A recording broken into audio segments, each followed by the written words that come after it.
Hey guys, we're gonna be reacting to an episode of Yarn Hub today. It's about this guy who survived the Titanic, a Zeppelin, and Dunkirk. Let's see what happens. It's the That night is of more April the 14th, CGI. 1912, and the Titanic is on its maiden voyage. All Uh, the crew know that ice might be sighted. However, it's a moonless, quiet, starlit night with no Freaking cloud. Titanic The gangster sea is movie. as still as a mill pond. A lot of people got sick during that movie. Not a breath of Someone wind, poisoned and the the food or sea like a something. sheet of glass, making the detection of icebergs very difficult. Oh. A telegram is received on the Titanic's wireless, warning all ships of heavy icebergs in an area just ahead of the Titanic. However, the second officer and the one on watch, Charles Lightoller, never receives the communication, and the ship steams on at 22 knots. At 10 p.m., he was relieved by First Officer William Murdoch and retires below. A bell sharply rings out from the crow's nest 3 times, and the call is heard. "Ice right ahead, sir." The command is That's given. not good. Hard a starboard, full speed astern. But it's too late, and the ship has been struck Oh, as fuck. ice falls on the foredeck. No one knows the ship has been pierced 6 or more Oh, times below damn. the waterline on the starboard side. You know, I heard that the iconic railing recently fell off at the From bottom this of the moment, ocean. Nothing can save her. Lightoller, on his bunk, feels a slight jar, a shiver that ran through the ship. The fourth officer puts his head around the door and says, "Do you know we struck an iceberg? The water is up to F deck in the mailroom." Lightoller runs up to the deck. The ship is stopped, and the steam from all the boilers is roaring through the exhausts. The noise is deafening. Lightoller sees the captain, cups his hands over his ear and shouts, "Shall I get the women and children away, sir?" The captain nods, and Charles sets about loading the lifeboats, strictly enforcing the women and children first protocol, only allowing men to board the lifeboats in the capacity of auxiliary seamen. Yeah. Everyone, including That's Charles how it at this was. stage, thought it was just a precautionary measure, and the ship wouldn't founder.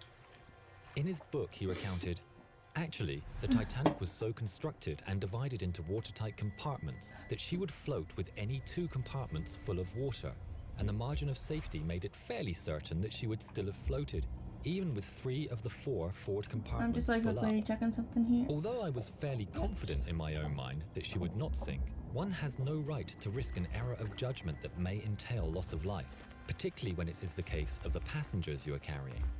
As it turned out, she was holed in no less than 6 compartments along the starboard side, and nothing could have saved her. Nope. By the time half the boats were gone, Nada. the bow started to go lower, and the creeping dread of the high water made it clear that it was only time before she would slip beneath the surface. The band started playing "Nearer My God to Thee." Yeah, they all Attempting to load died. the lifeboat, Charles found it was already occupied by 25 male passengers. He forced them out of the boat, yelling, "Get out of there, you damn cowards! I'd like to see every one of Seriously? you overboard." The boat Douchebag. was lowered successfully, although some were not filled to capacity, in part due to concerns that the winch system would not take the weight of a fully loaded lifeboat. That was stupid. The last boat was a collapsible raft stowed upside down on the officers' quarters.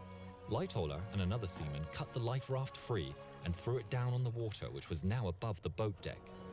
The Titanic took a sudden dip, and people were washed into the sea. Oh. Charles started to swim away, but got sucked down and trapped against a grate. That would have been Shit. the end for Lightoller had a boiler not exploded. In the swirling mass of water, he got pushed back up to the surface and found himself near Holy the fuck. collapsible raft he had released earlier. The raft was upside down, but Charles hung onto a rope attached to it. The cables holding one of the Titanic's gigantic funnels gave way, and the huge funnel fell into the icy water, missing Charles by inches. The impact washed the raft clear of the sinking ship. There were about 30 people who scrambled aboard the upturned raft, including Lightoller. Taking charge, he watched as the huge liner sunk to the depths below. I think that's only broken half.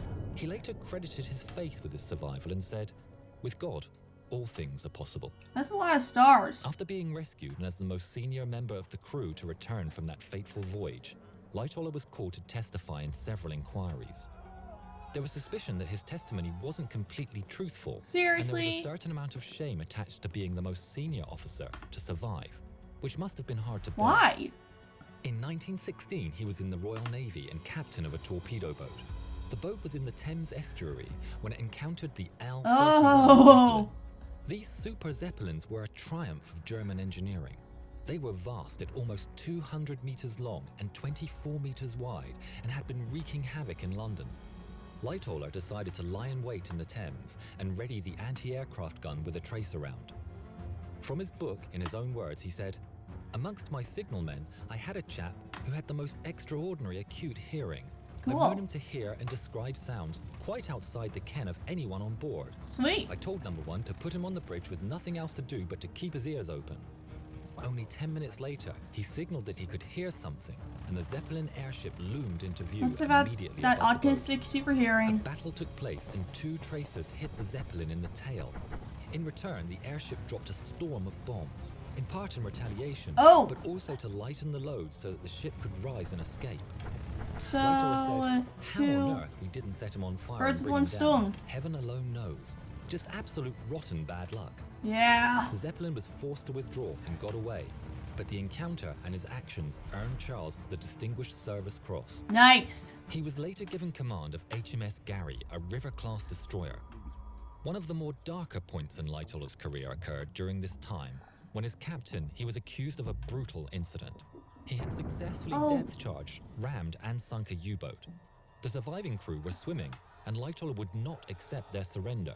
What's Oh. more, the crew of the Gary allegedly opened fire on the survivors under the orders of its Dude. captain. Asshole In his move. memoirs, the commander of the U-boat said that this continued until other ships arrived, at which point, as if by magic, the British now let down some lifeboats into the water.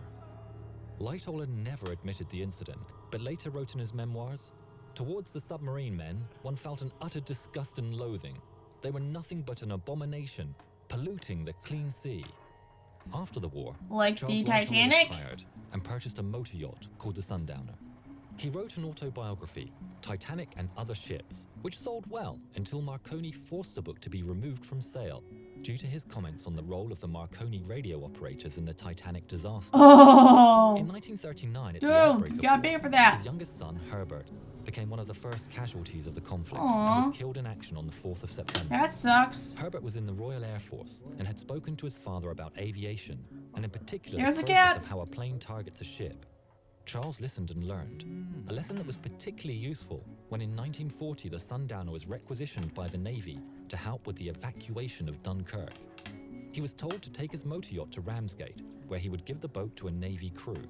He refused, saying, "If anyone was going to take her over, well, my eldest son and I were." Charles set off to cross the English Channel with his eldest son Roger and a 19-year-old Sea Scout. The boat was licensed to carry 21 passengers. Charles loaded the ship with 127 No, that's too many people. servicemen, 75 below deck and the rest on top. On the way back, they were attacked by a Stuka. Charles remembered what fuck. his son Herbert had told him and stood on the bow. As the Stuka screamed down and lined up his bombing run, Charles waited and watched, and at the last possible moment, he yelled out to turn the boat, and the bomb splashed harmlessly on Sweet. the starboard side of the Sundowner. Returning to Ramsgate, he unloaded the men, where the chief petty officer exclaimed to Charles, "My God, mate, where did you put him?" If parts of this story sound familiar, in 2017, Christopher Nolan's film Dunkirk was released, where the character Mr. Dawson, played by Mark Rylance, was inspired by Charles Lightoller. I have Lightoller not died seen in that movie. 1952, but his motor yacht, the Sundowner, can be visited today in the Ramsgate Maritime Museum. Cool. Okay. That was an interesting history thing. I hope you guys enjoyed it, and if you're interested in the products that I make out of yarn, check out my Etsy and Ko-Fi down below. Thank you!